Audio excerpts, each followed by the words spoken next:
Hello, everyone. We are live, it says. So, welcome everybody to this exciting masterclass with the incredible Tia Reid, who I know many of you going to know.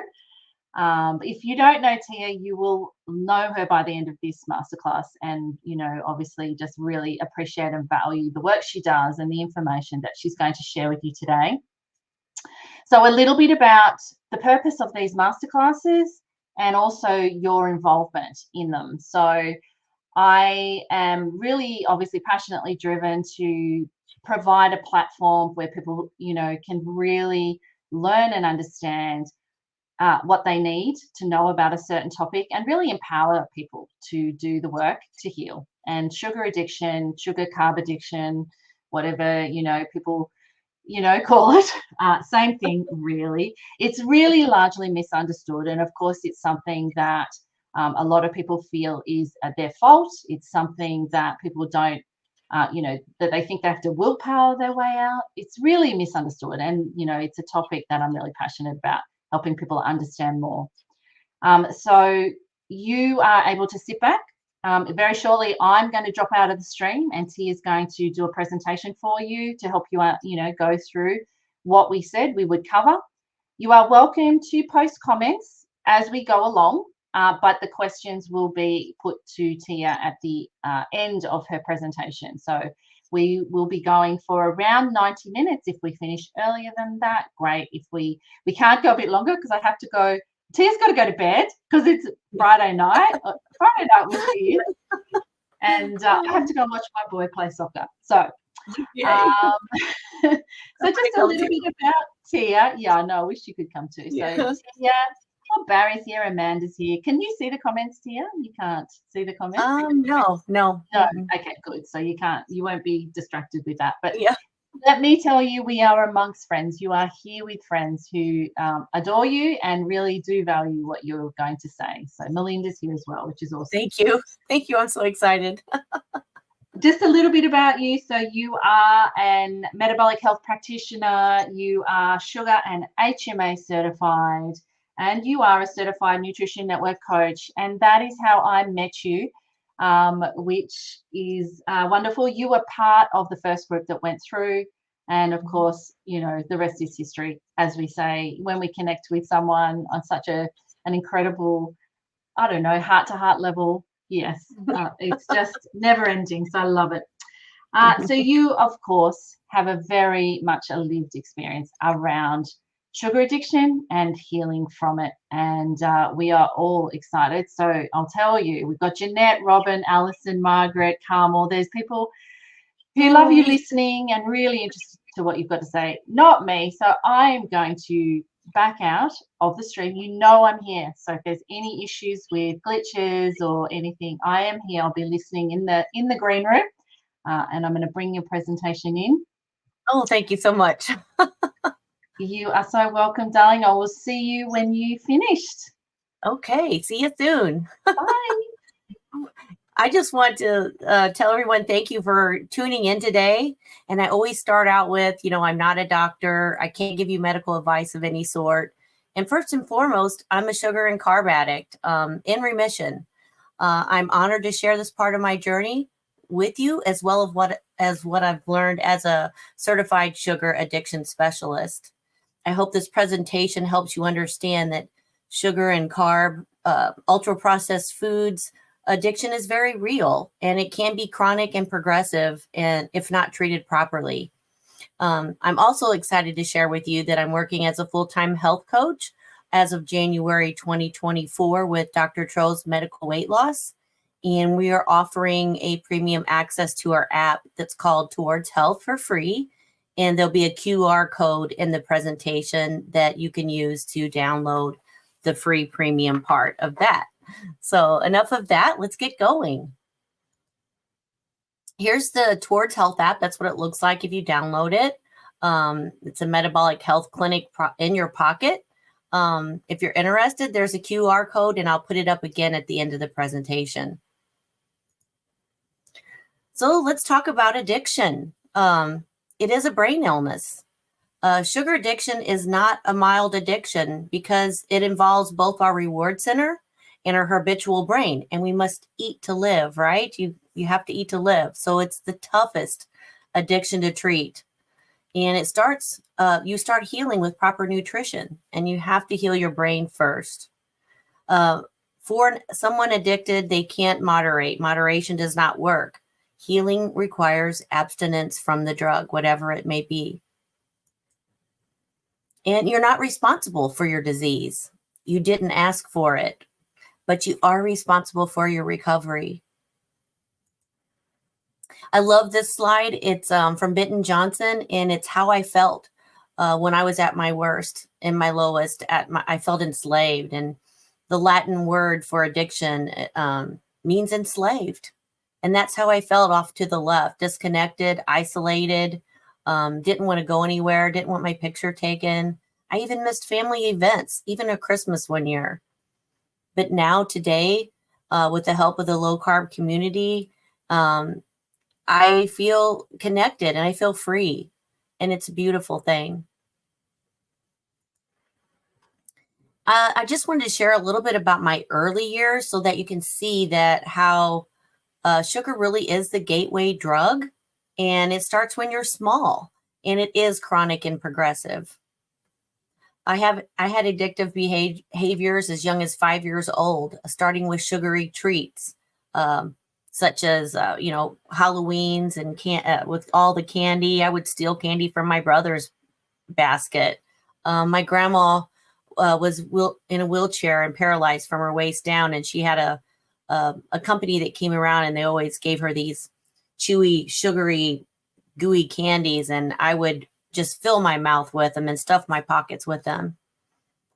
And as I got older and older, it took me more candy to feel that way and other things. And I smoked as early as 13 years old. My parents got divorced at a young age, but I had a wonderful family and good support. But I always found myself wanting to people please, to feel accepted.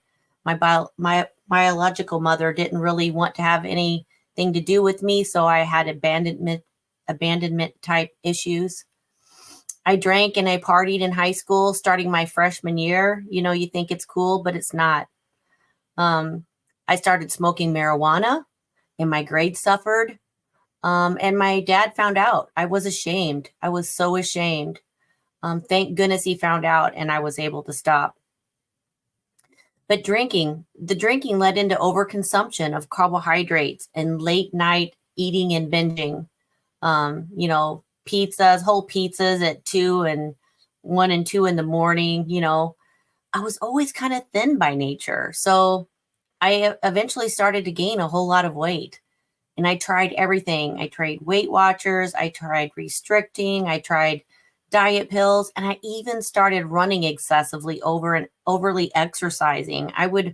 We lived like 7 miles into town, and I would start training for half marathons. And I think I did about 15 half marathons. And I would almost maim myself. My knees and my ankles couldn't hardly take it. And then eventually, I thought I could, outrun it, eat as whatever I wanted and outrun it, but it just didn't happen. Eventually, I was diagnosed with fatty liver, gestational diabetes, and then eventually type 2 diabetes, hypertension, gout, sleep apnea, GERD, and I didn't list it here, but I was deeply depressed and on several medications for depression. My addictions started young, and they were chronic and progressive. One addiction seemed to lead into other addictions. I craved the dopamine rush, and I needed more to get affected as time went on. I always put the slide of my medical saga because seeing it is I just can't believe all these things happened. Gestational diabetes, which I found out now, if you get a hold of that right away, you can prevent type 2 diabetes from happening with proper nutrition. Within 10 years, I was diagnosed with type 2 diabetes and on an insulin pump titration, up to, I think, 160 to 200 units a day, and also a shot of Lantus at night, 50 units of Lantus at night. I had a LEAP procedure from abnormal cells in my cervix. hospitalized with acute pancreatitis. I remember on my 40th birthday, being in the hospital with a TPN bag, gallbladder removed, gallstones. I even had a bladder sling as young as like 35. I couldn't even jump on the trampoline with my kids or sneeze. Breast lumps surgically removed. I was thankful and prayed that they weren't cancerous, and they weren't. I'm very thankful for that. But a stent in my kidney, and then eventually diagnosed with fatty liver and told that that's just the cards I had been dealt.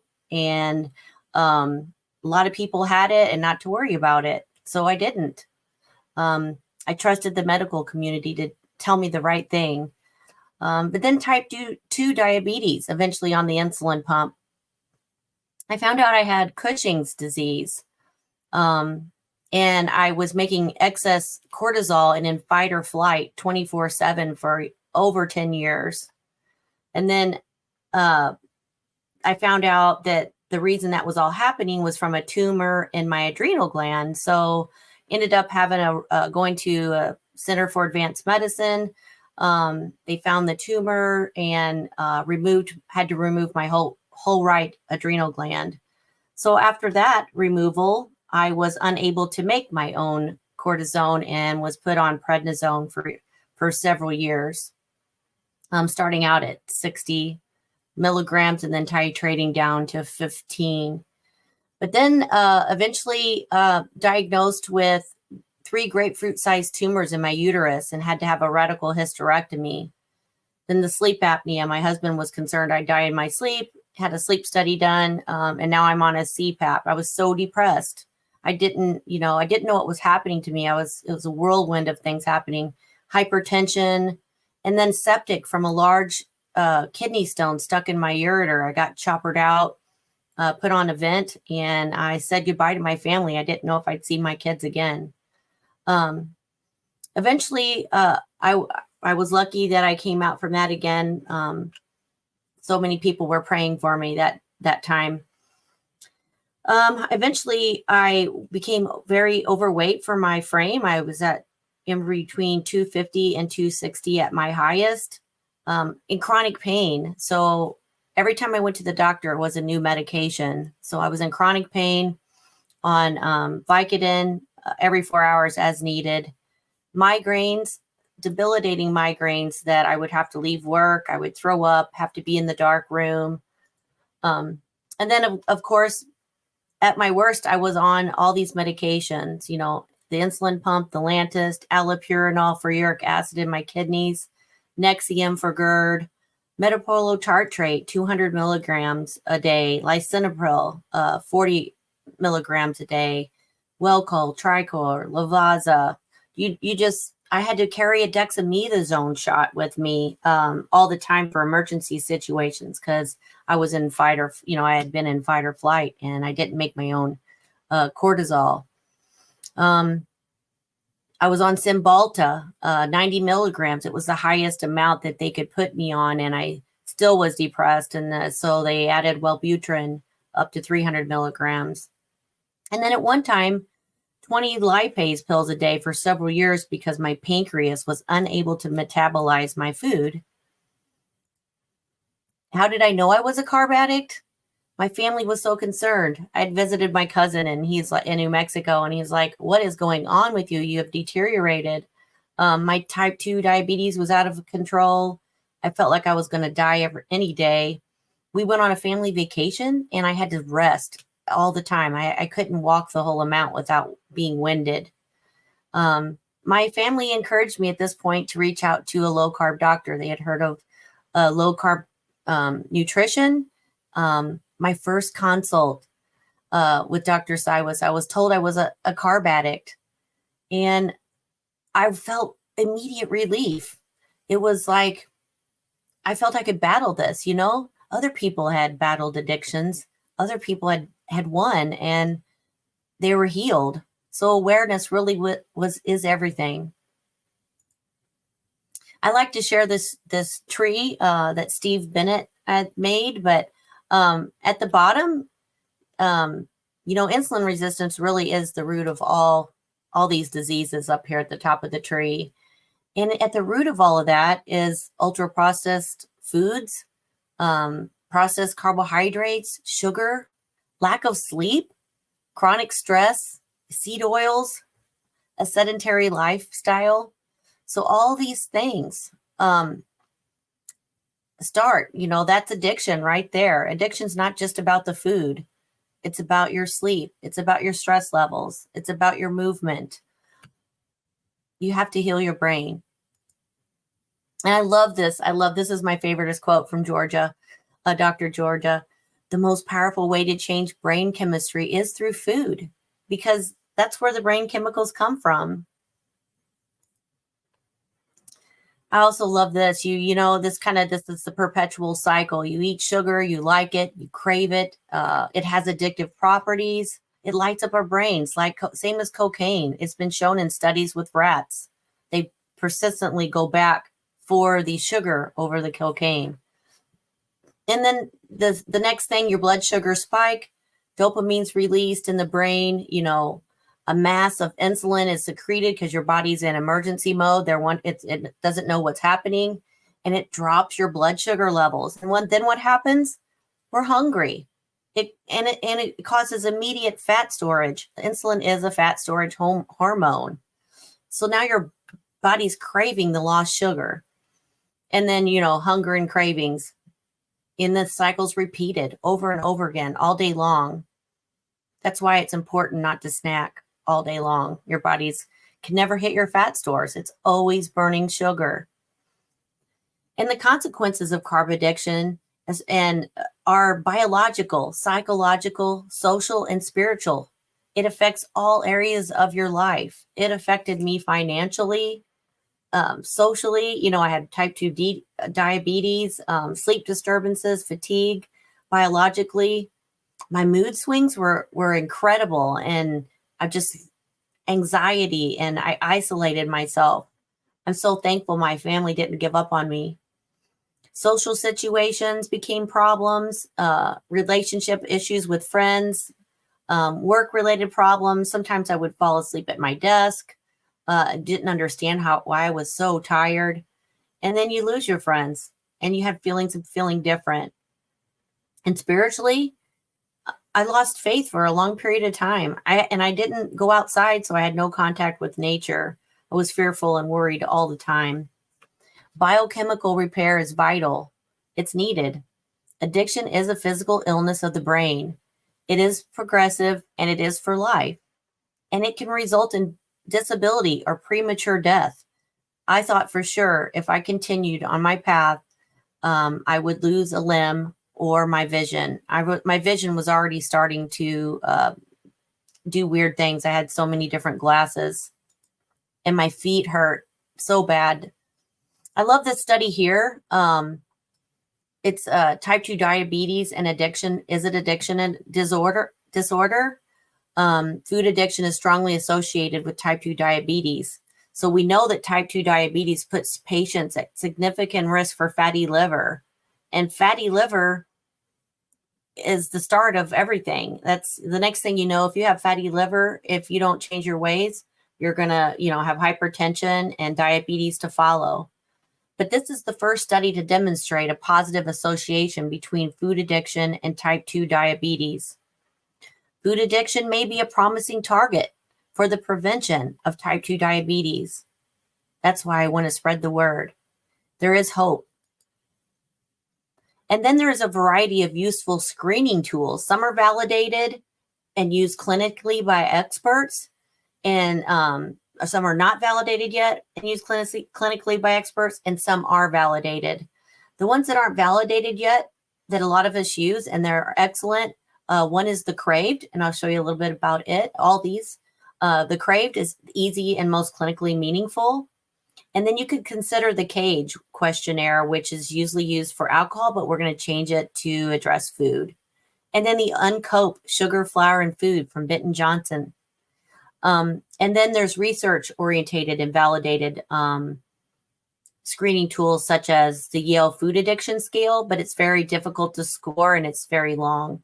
And then the Binge Eating Scale, and then the binge eating disorder eating scale that will lead to a reimbursable diagnosis. And those bottom ones are all validated surveys.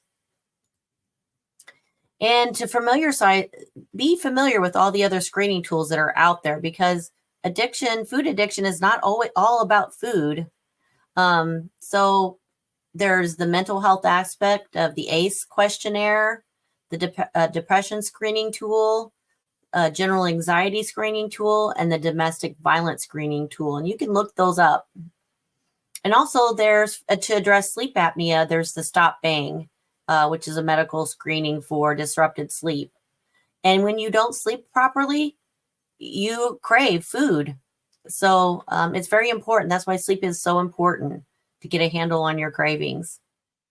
And it's really important to be careful with food-specific questions, because shorter surveys focus on the food and relationship to food, while some patients may not relate to issues to food, but maybe situations or times, late night eating or behavior around other people, etc. There's longer surveys that experienced clinicians will probe for, and you have a good clinician if they're probing for other things besides just food, like your difficult times of day, social situations, holidays and vacations. Are you eating in secret and private? Are you hiding and sneaking food? Your providers need to be addressing your hunger, your cravings, your feelings of deprivation, your social situations. I put this slide in here. It just shows a little bit about the DSM-5 and the different areas or criteria for substance use, intolerance, withdrawal, hazardous use. I'm going to go ahead and slip over because I do have the criteria here. The DSM-5 criteria, using more of a substance than intended, or using for longer than you meant, trying to cut down or to stop using this substance, but you're unable to. You have excessive thoughts about it until you go get the drug. Experiencing intense craving or urges, needing more of the substance, developing withdrawal symptoms, spending more time or using and recovering. At one time, maybe one box of Dots at the movie theater, Dots candies would have done it. But at the worst of my addiction, I was eating a box of popcorn, a box of candy, and a big soda. You just need more and more to get affected. So neglecting your responsibilities at home, work, and school. I did this.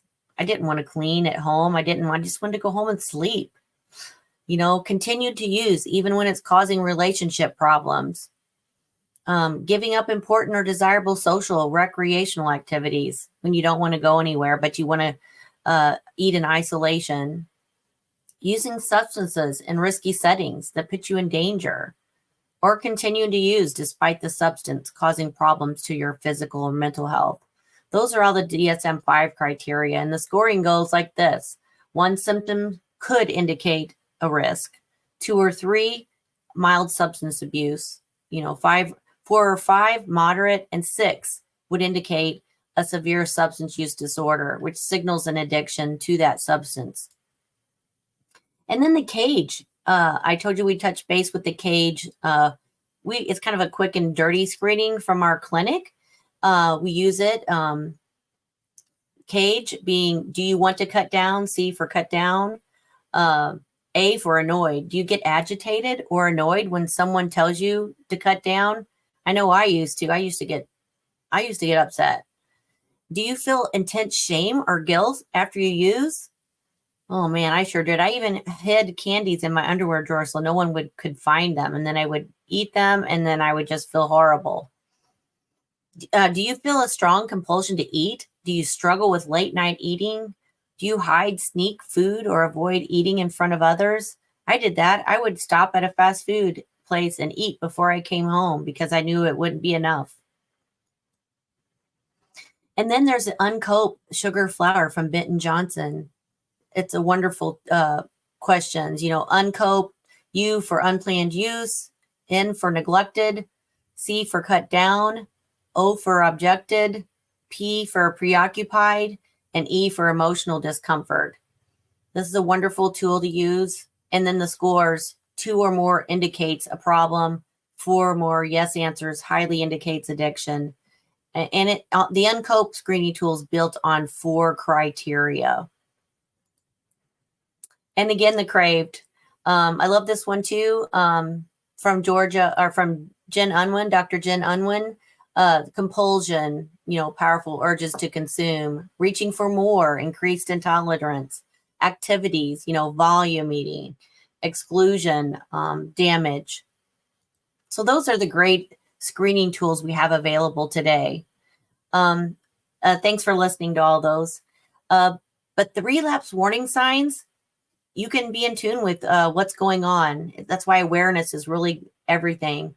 Exposing yourself to drug foods, that's a warning sign. If you're going grocery shopping, are you looking down those aisles? Are you going to the gas stations and looking in the candy and the junk aisles? Convenience stores, you might have to take a different route. Reading cookbooks and recipes and daydreaming about the food you used to eat, that's a risky situation. Ignoring risky situations, thinking you can willpower is going to do it, because it's not.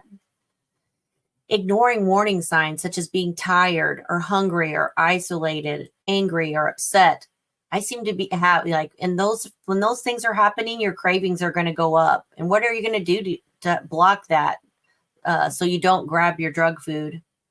Setups are very often early, and they're often hidden warning signs that we ignore. We think we just play it off like we're just tired. Well, what happened? Why were you tired? Did you not get enough sleep? Did you have an argument with your significant other? What stressful situations may have happened? Example, maybe an unplanned visit to the grocery store. Maybe you're delayed in traffic and you're not getting your planned meal on time.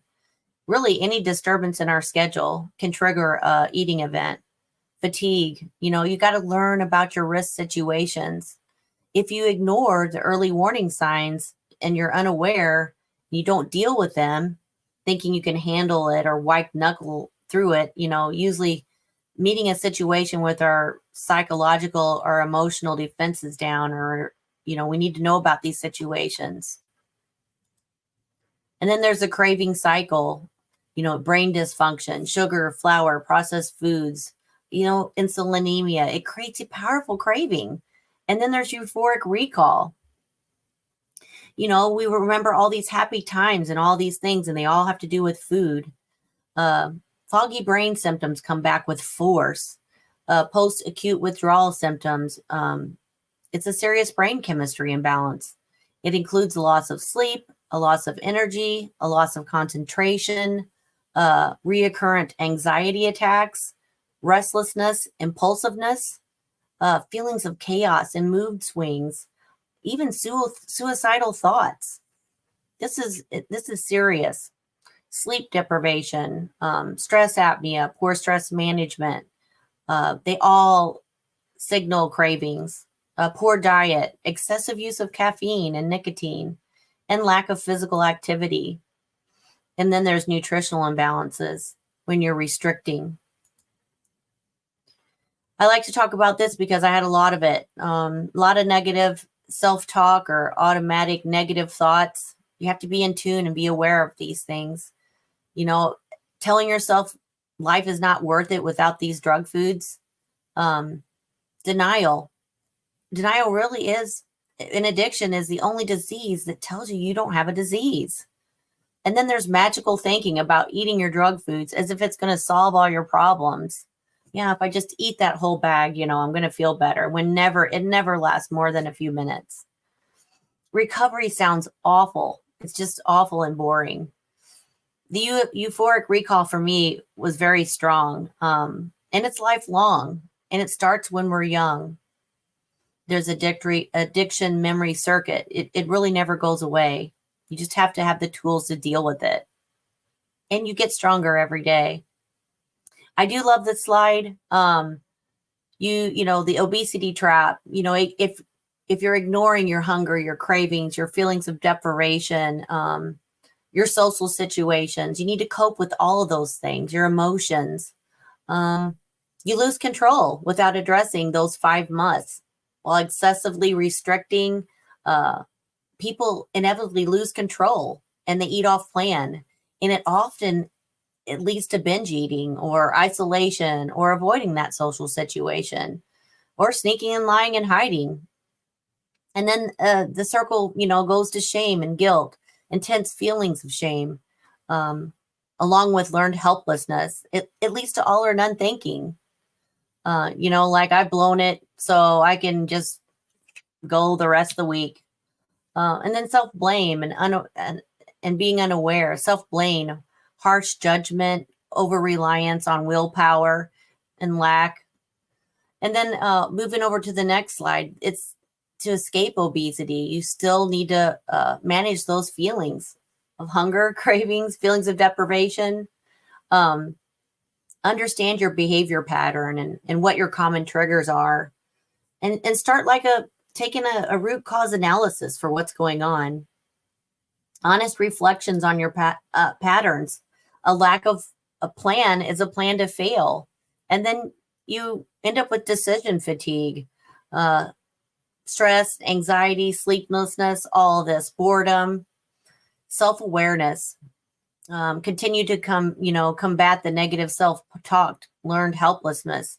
And that's Tracey's helped me so much in this area too, with the negative talk, because we all have the power within us. And it's, we'll get into that later, but and then the obesity trap follows on with the implementing specific change, because once you become aware of your patterns and the root cause, you can put an effective plan in place for the next time when it happens.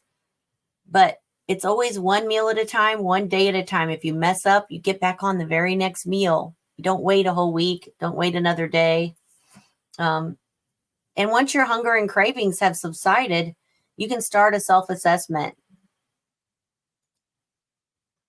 And I like to talk about the simple steps we can take. And I think I probably could have made these slides a little more combined, but I like all of them because they've all helped me in my journey. So I do like to hit all the points. So when you're struggling with sugar and carb addiction, you need to heal your brain first, like I talked about, because it is a disease of the brain. But consistency is key, and you need to take consistent steps to change your neural pathways and brain chemistry by changing your behavior and action. Our brains have wonderful plasticity, and if we do things over and over again, we can make new pathways. Sugar and carb addiction is chronic and progressive, and it's not your fault that you have the illness. It truly, to me, is anything you can't stop eating. One of the best things I ever did was to come clean with my family, sit down and let them know, hey, I have an addiction and it's hurting me and I need your help. I need your help to clean out the cabinets, make all your areas safe, make your car safe, your purse safe, your work environment, all your areas safe. And change might look different for everyone, but awareness is a vital part of long-term behavior change.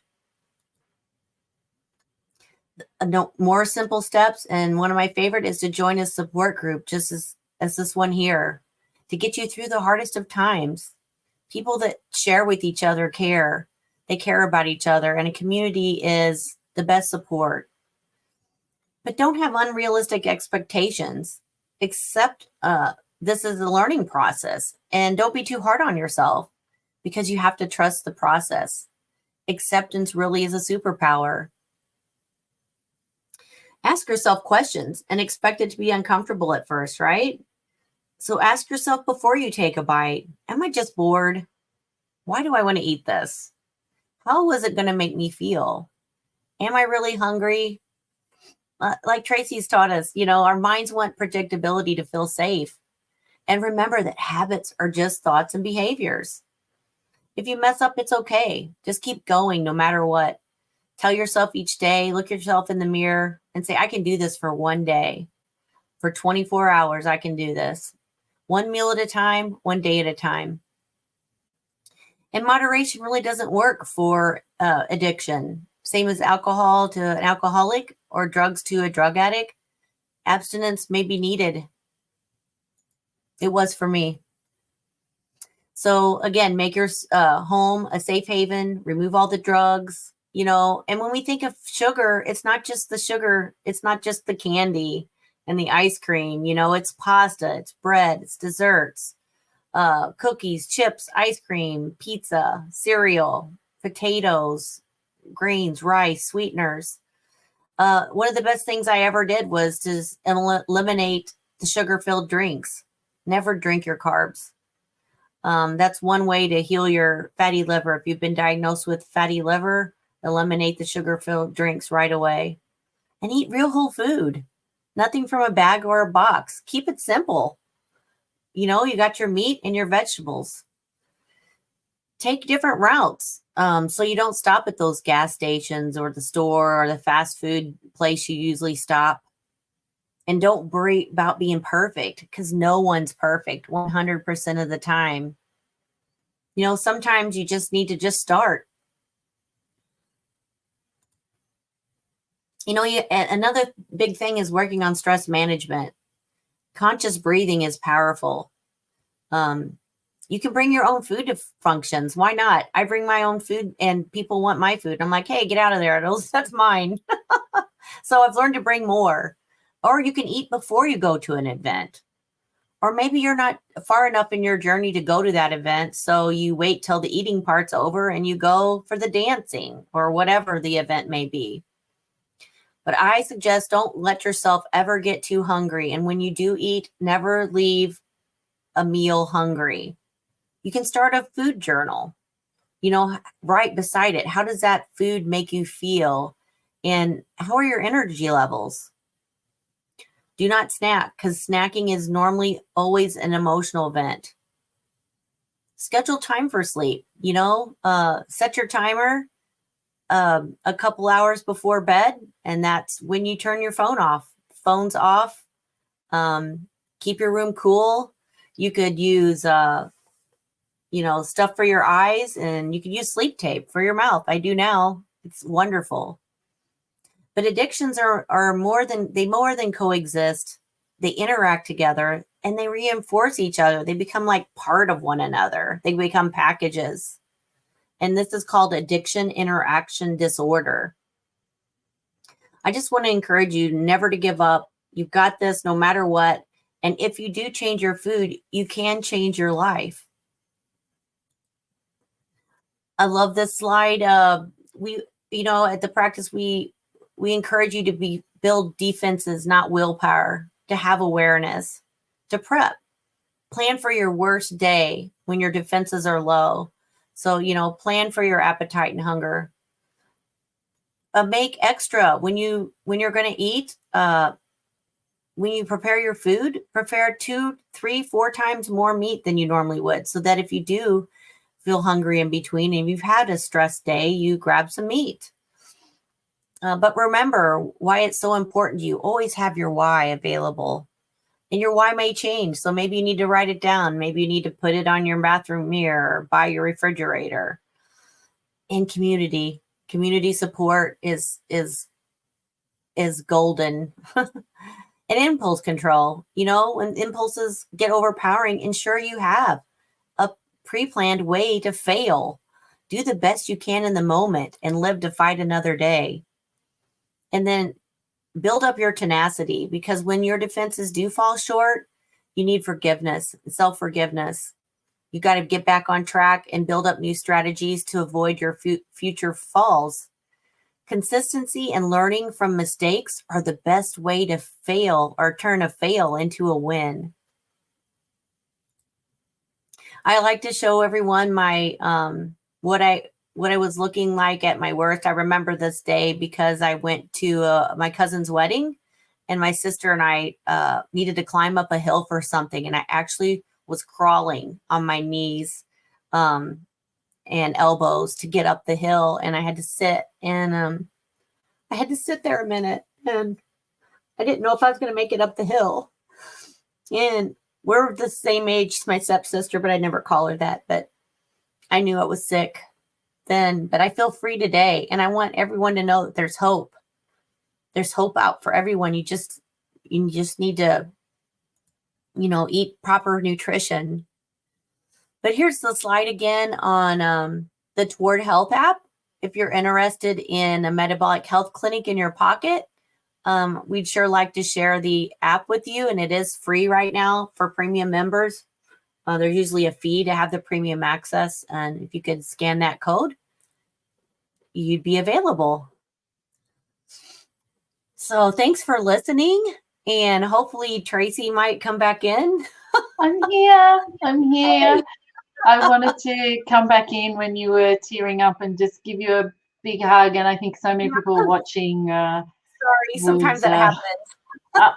I know. I'll just leave this slide up for a couple of more minutes, just in case anyone does want to scan the QR code. Obviously, you are able to access this recording. So much excellent information in it, and then I'll remove it, and we'll get bigger, and we can have a bit of a chat. So people who are watching live, obviously, if you're watching the recording, I'm sorry, you've missed the opportunity for questions. But you are obviously welcome to contact me if you do have a question for Tia, and I'm sure she's more than happy to answer your questions that way. But if you're watching live and you've got any questions, put them in the chat. I've got a couple of questions that I want to ask Tia myself, but I will make sure that we get to your questions as well. So firstly, let me just put this out so I can see you bigger. That was amazing. I think I loved it because obviously there's so much information and confusion out there around what sugar addiction, carb addiction is. And there's a couple of things I'd love to just sort of get your thoughts on. So you talked about at the start that it's a gateway drug. Can you talk a little bit more around what that actually does mean?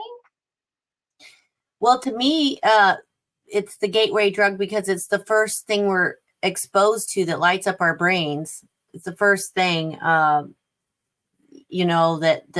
we just want. I don't know if you ever seen that YouTube video of the little baby with the ice cream, and it just it's like ravenous to, it's what it does to our brains. It lights it up. And when we're so small, and it just makes us want more. And then the dopamine rush is there, and that you're always seeking it out all your life. And it's so like, obviously we're both mums, and I think about what I fed my kids when they were, weans. It was rice cereal. I mean, it's all carbs, and it's, fortified stuff as well. So, I don't know where in life we decided that shit food fortified with nutrition made it okay. Cereal, all that cereal with junk. Yeah. But I really love people to take away the understanding of it being a gateway, because, as you say, it's the hardest addiction to treat, but it's the first one. And we often don't really acknowledge any addiction beyond the one that we get in adulthood, whether it's gambling, drugs, alcohol, sex. There's so many things that we can phone. There's shopping, online shopping. There's many addictions, right? As you said, there's never just one. There are multiple. But the fact is that it started with we're changing the brain and changing the biochemistry of the brain at such a young age when it's formulating. And of course, it's what happens everywhere, because we have this adoration for sugar and carbs. We adore it, and it's on every street corner. And you are the one who has a problem if you're trying to abstain from it. You are outcast, you're sort of potentially thrown from the tribe. There's so many. I know, family. It's really important for people to know. But what I really love about what you said as well is that with awareness and with really healing the brain and putting in that time and compassion, and the best journey you ever go on is this kind of healing. There's so much hope. Yeah, and it takes time. And, it took me a while to get to where I was. So I had to be consistent and give myself some self-love when I would mess up. It was a learning experience each time. That's it. Write that down. Yeah.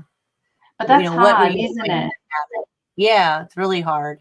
It's hard because of the shame. It's hard because we're often, we're not really connected to that self-love. And, the way I kind of see it is that you've got to pretend, you can treat yourself in a loving way without actually feeling that, because you're not, one of the things I learned from Bitten is that, the feelings are tricks. You won't necessarily feel self-love or the things that, we can potentially feel when the brain's healed, when we have those, space and that light inside to get insight. But you have to kind of just pretend a little bit at first. Yeah, that helps. It helps to get you through. It's like a bridge. Yes, a bridge. I love that. There's many bridges. One of the other, I do have a few questions come through that I'm going to ask, but the fatty liver you mentioned, that was for me as well, the first thing. And I remember speaking to a liver specialist a couple of years ago, and he was saying that the fatty liver is the canary in the coal mine. It's like, if we could stop ignoring that and actually really helping people address what they need to address when that comes up, because it is usually the first sign, the fatty liver. Yeah.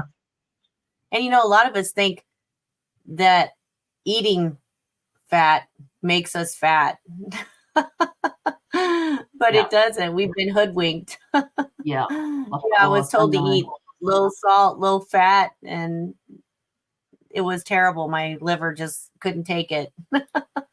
And the liver can be healed so quickly with proper nutrition. Like, I don't know, some people it's like 7 days or 12 days. I think it took mine 3 months before I actually had a test verifying that my fatty liver was gone. But, I'd been told that I'd have it for life. Yeah. And there's nothing we can do about it. Yeah. Okay, so I do have a couple more questions, but I'm going to just put across here a few of the comments. So Melinda was really, just incredibly impressed with your before and after photo. And she has a question, I know Melinda. So I'm going to ask a question. She said, do you have lots of flabby skin after losing so much weight? Yes, I do have like a drape. I don't know, is that what you call it? A drape? Yeah, I've got that too. Yeah. More exercise probably would help. Yeah. I don't know if it's exercise. I think go away. Yeah, there's an element of that's just kind of part of history. I mean, I've had 5 kids as well as having lost a lot of weight, and I've got the drape as well. It's getting better. I think for me, it's diet, it's longevity, it is exercise, it's also sunlight. I've found, really, now I've reconnected back with so much with nature and being outside. It is making a difference, getting, the good UV light. So, you could probably go and have surgery, but I think intermittent fasting could help. But one thing I'd say on that, it's not recommended in the healing path. Intermittent fasting for a sugar addict, not a good idea. Would you agree, Tia?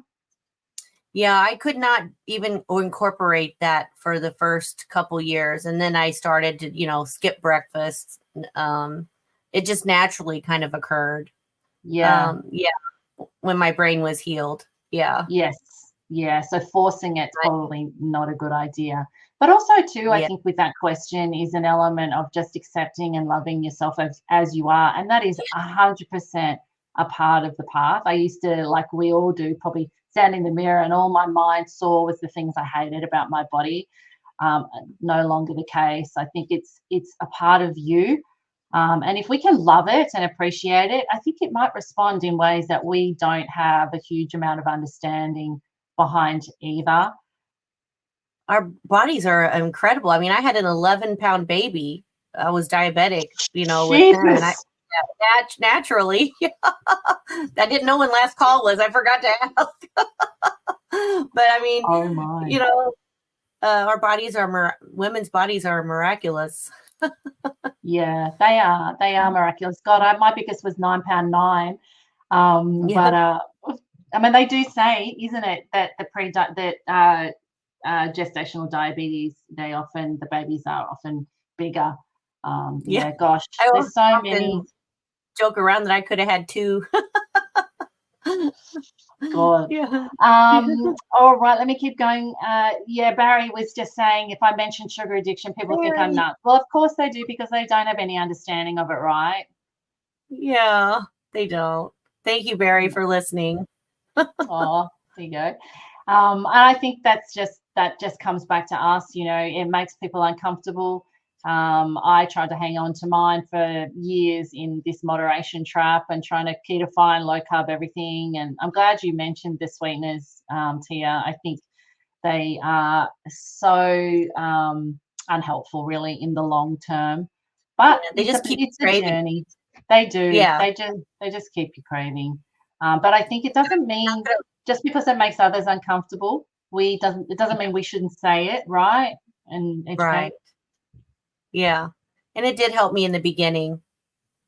Yeah. Yeah. As a bridge Yeah. to get me off of them, but they did keep me hungry for sweet. Yeah. I remember when I first met you, it was probably 3 or 4 years ago now, you were talking about the jelly like that you Yeah, it's Jello, sugar-free it, Jello. yeah, have you kind I was of obsessed with it. yeah, you were. But isn't it interesting how it latches onto, okay, I understand it's not that, but the brain searches, it's like Beaton talks about the leaks, like the gaps in the boat. It will search and search and search for a way in, and that could be disguised as so many different things, couldn't it? Oh yeah, and I would make sure I always had it. Like I knew I had a problem because there wouldn't be there might be one bite left in there, and I'd be in there scrambling to make some more. So I knew I Yeah, needed that, wanted that sweet. yeah, yeah. Melinda said, agree, so that socially people don't understand it when I say I'm a sugar addict. They think it's a joke and sort of cute and laugh. And again, that's just a reflection of them. I think that, the work I do and the work we all do, most of, you guys watching, is about understanding your own power, and how people react is how people react. And we do get better at just kind of leaving them to their own, but we keep moving on with our own healing path. Yeah. Yeah, and my Barry mentioned his wife can't wait to take the 2-year-old granddaughter out for ice cream. I know it breaks my heart too, but see, that's the trap, isn't it? That it's love. How much do we associate sugar with love? Yeah. I mean, my grandma had jars everywhere. Little Yeah, jars everywhere. yep. We would So did run into mine. the house just to get in there. Yep. I remember my mother with, with my niece, one of my older nieces, and I remember watching Mum. She used to hide all these lollies in her handbag when she went to visit, so her little niece, or her granddaughter, would search, and she'd hide them. She'd go on this hunt to find all these lollies every time Grandma came over. And again, we have to be very careful not to judge people, because they are doing the best they can with what they know. And I think there's two sides to it. There's a real innocent, just not knowing. It so looks like love, but of course we also have to have the courage when we do know to change the way we do things. And I don't think judging anyone ever helps, but I think just keeping that space open to just gently just keep on. Don't give up. For you, Barry, don't give up with helping your wife understand. It's not love. How can it be love when it's changing the brain in such a way? Yeah, and once you take insight into it, like you told me before, once you see it, you can't unsee it, and it takes us a while, some of us a while to see it. The seeing part, Even yeah. keep being an example. Yeah, maybe there's hope. Yeah. We don't want to see it sometimes with this, as you said in the presentation, that it is the hardest part is actually acknowledging it. We don't want to see it. Yeah. Yeah. Alison said, I love that our body and liver can heal. Thank you for the reminder. Tia, you mentioned that the healing comes after proper nutrition. I'm interested in your thoughts around proper nutrition. Well, I think proper nutrition is, based on your whole meals on protein and fat, and then, I started out keto nutrition with low carb, high fat kind of keto nutrition, but I'm more carnivore now. If I am out, sometimes I will eat a vegetable with my stuff. But I think if you just focus on not eating anything from a box or a bag and focus on meat, and fat, I mean, like fat from an animal, butter, ghee, bacon grease. That's what I use. We don't cook with any seed oils here at home. Those were one of the first things to go. Yeah. Just like grandma, the grease tin on your stove. Mm. And if you've never tried it before, I encourage you to try it for at least 30 days and see what happens. How do you feel? Yeah. One of the ways that I find it really quite easy is just the ultimate goal is really making sure whatever you eat, your brain can recognize. I mean, your brain can't recognize anything that comes in a box that has fortification and additives, and it just can't. If you can, do your best to focus on, well, is that's the question I get my people in my group to ask, is what I'm about to eat recognizable by our brain? Because if it's not, it's going to be causing some issue with your hormones, whether it's leptin, insulin, something will be going on. And if your brain can't see what you've eaten, there's no way it's going to send out the signal to say, hey, you're full. It's just going to say, no, you've got to keep eating, because I don't know if you're going to die or not. I really don't know what energy you've got on board. It's really important to look at labels if you are eating stuff from a bag or a box, and turn the box over. If there's more than a bunch of ingredients in there and you don't recognize them, then just don't eat it. Yeah, I agree. Yeah. I think that's definitely the end goal. But as Tia says, this stuff takes time. It's a journey. It's a process. And oh my gosh, there is an onion of layers that you need to get through. I say it's the best journey you'll ever go on, but it's the bloody hardest one you'll ever go on as well. But it will free you if you don't give up and you continue to go through the swamp, as they say, do what's hard, knowing that the nirvana or the freedom is on the other side of all the hard stuff. You just got to trust the process. Yeah. Joe wants to know, or has asked, did it help your journey once you identified as a sugar addict rather than just low carb? So did having that, I suppose you said Dr. Cywers was the first one that said that to you. Absolutely.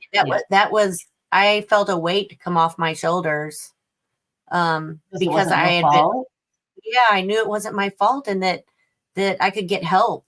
And there was people out there that had battled this before, and I could get the tools I needed. I knew that there was hope. And me and my husband he was relieved too, because we didn't know what was happening. I had never heard of it. I thought that we had to have carbohydrates to live. That's what I had been told by all my educators. And I went to the city. I went to St. Louis City to educators and drove hours to get there, for them to tell me to eat all these carbohydrates all day long. And I did what I was told, and I just got sicker and sicker.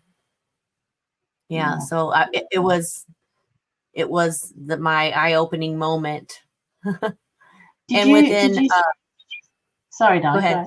No, you go. Oh, within on my first appointment, if I agreed to follow the eating plan, I was already taken off like half of my insulin, and like half of some of my medications were cut out, and some were put in half like right away within the first couple weeks.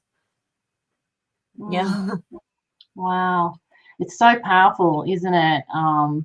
But the identification is interesting, because I think there's so much around that. I mean, I never got diagnosed. I mean, I know exactly I was. It was just, that's all. Yeah. But I think I knew, there's no rules or there's no guidelines on whether, how someone comes to that realization. Because I think too, when you understand your humanness and you understand that we're all doing the best we can, and if we start to really listen to our heart and our inner knowing that, hey, this isn't working for me, like, it's amazing how far we'll go down the wrong track before we just sort of look up and go, oh God, it's not, I have to go harder on this path. I have to totally change the path I'm on, right? You can't keep doing the same thing and get the same results and not change up anything, you know. Oh, I meant to add in there with all the medications. I don't know if I did, but if you are on medications and you start a low carb lifestyle, please be under a doctor's care, because your medications will get too strong and they will need to be eliminated. So you definitely need to be on top of that. Yeah, absolutely. I should have started out with that. Yeah. Yeah. It's a great it's and very important, obviously. But yeah, back to the identification one. I think so much, Joe, with that question, as you know, I would probably say is that we as human beings love labels, and we get so caught up in identifying with the label. And I think if that helps you, that's great. But I think what we see is it's just the stepping stone into, you know, finding who we are, understanding who we are beyond, you know, all of that as well, which is such a massive part of the healing journey. I've written down here as I was listening to you, Tia, because, you know, I don't call myself a sugar addiction specialist. You know, I know there's a lot of sugar addicts in my group in some way, shape or form in terms of their awareness of that. There's certainly a lot of harmful users. But to me, the healing path as a human to becoming back home to who you are is the same for us all. Perhaps the distinction is that moderation bit, that for a real sugar addict, they just probably can never, or they never get to a point where they can moderate. And the way I look at that is that I want my clients, I want you to get to the point where you really see there is absolutely nothing good in any of that anyway. And you choose not to have any of that stuff because of the love that you have for yourself. That's when the freedom comes. The food freedom comes. Yeah. How long did that take you, Tia? Well, I saw results quite fast in the beginning, which kept me on fire to keep going. But I don't know. Within a year's time. Yeah. And it's underlying. It probably doesn't stop, does it? Continues. No. Yeah, it continues always. Yeah. Having a community like this is the best, though, to keep me, you know, keeps you accountable, keeps you on fire to keep going, and keeping your why. Like my why was, you know, I want to see my kids get married. I want to see my grandkids. Which is one on the way, by the way. Yeah, I'm so excited. Well, I remember you saying to me, your daughter didn't even think you would see her wedding. She was worried you're going to die before you actually, and now she's pregnant and you're going to be a grandma, which is just, I know Tia looks 25, but she's not. Thank you. She's one of my biggest cheerleaders, my daughter. So that's been an encourager to follow my path to help other people. So beautiful, darling. And Amanda Sini, who we know and love, has said, absolutely loved your masterclass, Tia. Thank you so much for sharing not only your personal healing journey, but this vital information about a brain disease that is just not widely recognized. Sending love and hugs to you and Tracey. So thank you. Amanda, is a dietitian in Queensland. Awesome. Yes, she's amazing. And she herself is a recovering sugar addict. And this information just changed her life as well. And she's also written here, an understanding of sugar or carb addiction was definitely a big missing piece to my healing journey.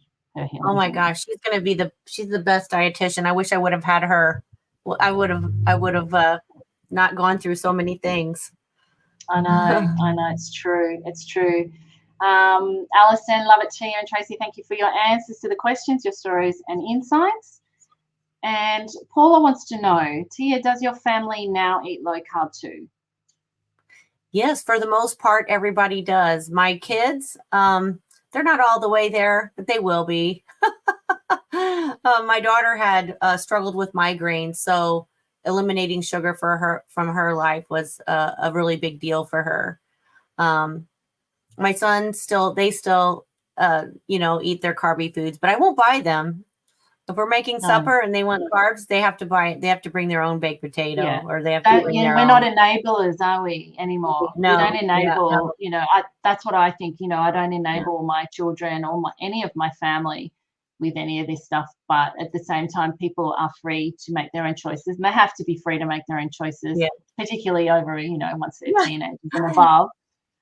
You know what's beautiful about it though is like, even I ended up going to a classic rock concert with my youngest the other day. It was kind of a last minute decision, and he's like, "What are you going to eat, Mom?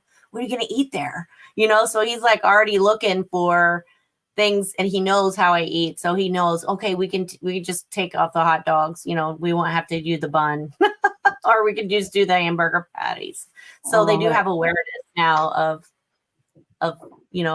how it is, so I don't get hurt. I love that. I love that. Tell everyone, my son's just coming in because he needs to do up his soccer boots, because they're really hard to do up. Say hi. Hi. This is my baby, my 9-year-old. You kicked some butt today. Oh. Okay. I'll give you a question. First of all, and then I'll mute myself and I'll do this, but we'll tell everybody about your husband, because he looks amazing, but he's had some stuff with oxalates. And then there's a question from Danielle. She says, have your adrenal issues resolved now? Yes, I no longer take any medications for it. It's incredible. I mean, it took me a really long time to titrate off the stuff, but my other adrenal gland is now not asleep, and it works, and I'm very happy. So thanks for asking. And to get to my husband, Brad, he saw what happened in my journey and all the benefits, and he was suffering from autoimmune, from rheumatoid arthritis, and decided to eat this way too, and saw some great benefits. But then he struggled for a little bit, and he's like, what's going on? There's a missing piece here that I'm not getting. And he was eating a lot of spinach, asparagus, almonds, stuff like that, and found out about oxalates because I sent him some information from Tracey. And he ended up going to sign up with Sally Norton and took an online course with her and eliminated oxalates from his diet. And he is now not suffering. He had big, like, deformed looking bumps on his fingers. He would always rub them out, but they're all gone. And he just feels like a whole new person. That's amazing. Yeah, they were like knots. Like, I don't know. I can't explain it. But he also didn't look very good. Like, his color didn't look good, and he couldn't, like, do all his push-ups and stuff. And he's like a maniac. He does all kinds of push-ups, and he couldn't go water skiing. And he's a really good water skier, and he knew something was going on there, and now he can ski all over the lake. But yeah, that's so great. Oxalate. Yeah, if you're having trouble, you might want to get those out of your life. Yeah. Yes. So just the biggest carrier, I suppose, of oxalates is spinach. Spinach is not a health food. I don't think anyone should be having spinach. It's so high in oxalates, and that was brought up in one of the talks at the long weekend recently about, if you look up a video called Death by Sorrel Soup, someone actually, they weren't metabolically well, but they did die after eating a huge amount of oxalates. It's terrible. And, thank God I kind of hated all that stuff anyway, and I never did the green smoothies, but things like celery, people that had copious. You did the green shakes and stuff? He did smoothies, all that spinach and celery and stuff, and compacted it in and drank it. Yeah. Oxalates, potatoes are quite high in oxalates, but potatoes are, not good for a carb sugar addict. I think it's interesting, we have to really understand that the physiological pathway, when metabolic pathways in the body are the same, whether it's sugar, an obvious sugar, whether it's fruit, whether it's like something like a potato or sweet potato.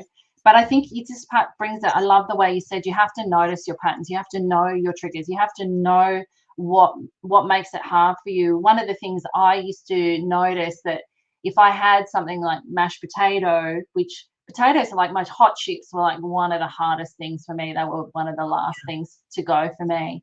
But if I made mashed potato for the family, I would, have a few scoops of it. And I always found it really interesting that my craving minions, I call them, those little buggers, really woke up, within me. And again, this is all learning, it's all noticing, it's understanding, it's like learning the nuances of how it works for you, because it won't be the same for everyone. I think you said that too, Tia. It's a very individual path. Everybody's different. Yeah. Yeah. Excellent. Danielle says fabulous around the adrenal issues being resolved now. Barry says, thanks, mate. Carmel says, thank you for today, Tia. Constant reminders are good. So unless anybody has any other questions, please, it's your kind of last chance. We are gonna wrap it up shortly, because I think we've covered so much excellent stuff. If you've got a final question, put it in. We're just looking at what I've written down here. You talked about the early warning signs. I love that. And what came to mind for me, something that I talk about too, is these signposts. We are getting warning signs everywhere. There's signs. It's like, imagine you're driving down a dead end road, and there's a cliff at the other end, and there's signs saying, dead end, turn back, stop now, turn around, don't continue. They're kind of there for us, and all we have to do is notice them and acknowledge them. And that's what you're learning, what you learn when you go down this path, to notice these signs straight away. And instead of continuing, we then stop. We get present, we reevaluate, and we decide at that moment to turn around. That's eventually what happens. Yeah, taking the pause. Yeah, I like that. Yeah. And the doorway too, you also said you said you have to find your, I think you said, I can't remember the exact words you used, but how do you bring that? How do you stop? How do you slow down? How do you turn around? How do you remember that this is a really normal thing that's been created in the brain for you, that how do you notice and recognize all of that? And I think what I call it is the gateway to peace. Like, what is that gateway for you, right? And for you, Tia, and for me, and for everyone watching, it's going to be different. Like, for me now, it's just, I go outside. I take my shoes off, I stand on the grass, I look at the birds, it just automatically brings me back to the present moment and the power of who I am.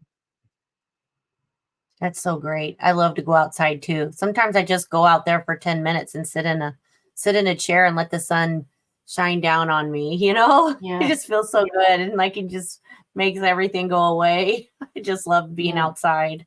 That we have to work those out, don't we? We have to, for some people it might be listening to music or reading a book or ringing someone, or connecting with someone who they know is going to understand, or dancing, or going for a run. Although I hesitate to say that, because I think sometimes we can become addictive in that type of thing at times. But if it's a bridge, great.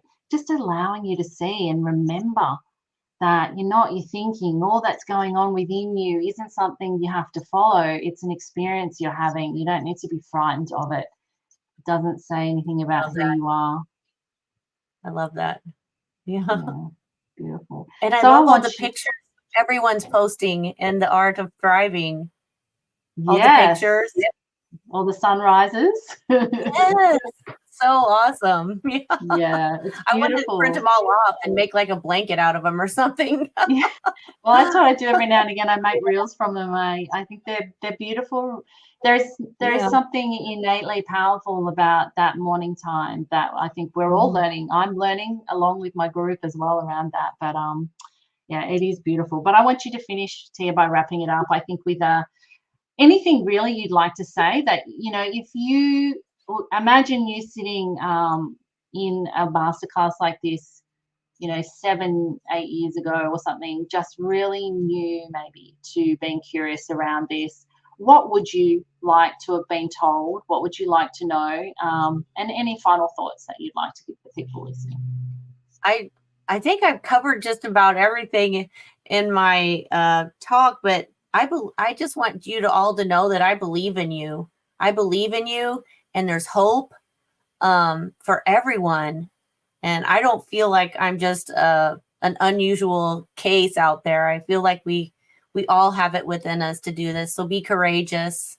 And if you're on the fence, put it in your considering cup, like Tracey says, put it in there, and bring it out later. But try it for 30 days if you haven't, and trust the process. Don't give up. Just keep going. Yeah. Because you deserve health. You were born with it. Yeah. Yeah. That's what I say. We do. Yeah. I love it. We do deserve it. We just have to believe we do. And yeah, we do. Yeah. Oh gosh, I've loved this so much. What a great audience too. Excellent questions. Thank you everybody for coming along. And obviously thank you, Tia, for being willing. And you know, it does take courage to talk about things that are not necessarily acknowledged or understood by others, but you are amongst friends here, as you know. And I think people just are so appreciative of the courage that it takes for you to share what you know with others.